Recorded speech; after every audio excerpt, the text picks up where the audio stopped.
शायद 26 साल की उम्र में ऑनलाइन क्रिकेट प्रेडिक्शन और सट्टेबाजी एप्स के जरिए करोड़ों की दौलत खड़ी करने वाला उन्नाव का रहने वाला यूट्यूबर अनुराग द्विवेदी इस वक्त प्रवर्तन निदेशालय यानी ईडी की रडार पर है।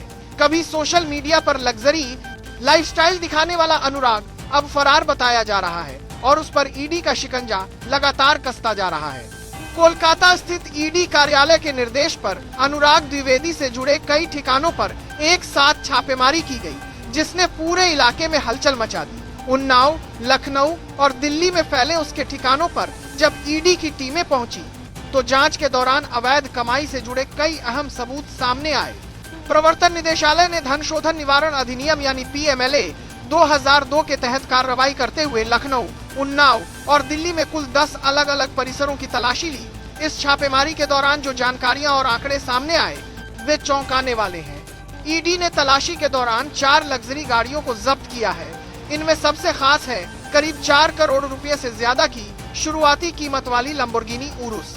इसके अलावा मर्सिडीज, फोर्ड एंडेवर और महिंद्रा थार जैसी महंगी गाड़ियां भी शामिल हैं, जो अनुराग की कथित आलीशान जिंदगी की तस्वीर पेश करती हैं। इतना ही नहीं, छापेमारी में करीब 20 लाख रुपए नकद भी बरामद किए गए हैं। जांच एजेंसी ने अनुराग और उससे जुड़ी कंपनियों के म्यूचुअल फंड, बीमा पॉलिसी, फिक्स्ड डिपॉजिट और बैंक खातों में जमा लगभग 3 करोड़ रुपए की चल संपत्तियों को फ्रीज कर दिया है। इसके साथ ही कई अहम दस्तावेज भी जब्त किए गए हैं, जहां 19 करोड़ रुपए की चल संपत्तियों को फ्रीज कर दिया है, जिनसे खुलासा हुआ है कि अनुराग द्विवेदी ने अपनी कथित अवैध कमाई का इस्तेमाल दुबई में रियल एस्टेट में निवेश करने के लिए किया था। दरअसल इस पूरे मामले की शुरुआत पश्चिम बंगाल पुलिस द्वारा दर्ज की गई एक FIR से हुई थी। इसी FIR के आधार पर ईडी ने अवैध ऑनलाइन सट्टेबाजी नेटवर्क की जांच शुरू की।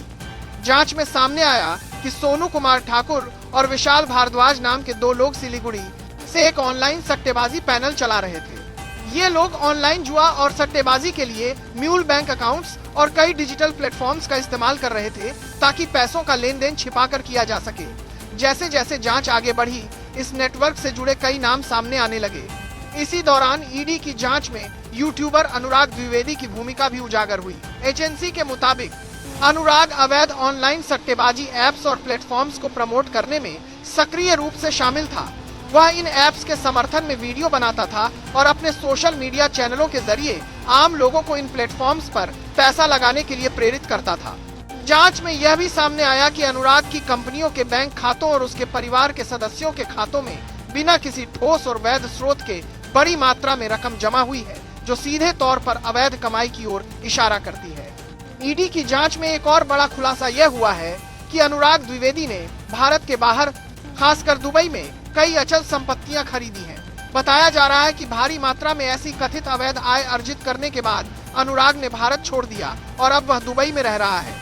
सबसे अहम बात यह है कि ईडी उसे पूछताछ के लिए अब तक कई समन जारी कर चुकी है, लेकिन अनुराग लगातार इन समनों को नजरअंदाज कर रहा है और जांच एजेंसी के सामने पेश नहीं हो रहा। इसी वजह से अब उसे फरार माना जा रहा है। ऑनलाइन प्लेटफॉर्म के जरिए रातों रात अमीर बनने की यह कहानी अब ईडी की सख्त कार्रवाई के बीच एक बड़े खुलासे में बदल चुकी है। सवाल यह है कि क्या अनुराग द्विवेदी को भारत लाकर पूछताछ की जा सकेगी, और क्या इस पूरे सट्टेबाजी नेटवर्क की जड़ तक एजेंसियां पहुंच पाएंगी? जांच जारी है और आने वाले दिनों में इस मामले में और बड़े खुलासे होने की उम्मीद है।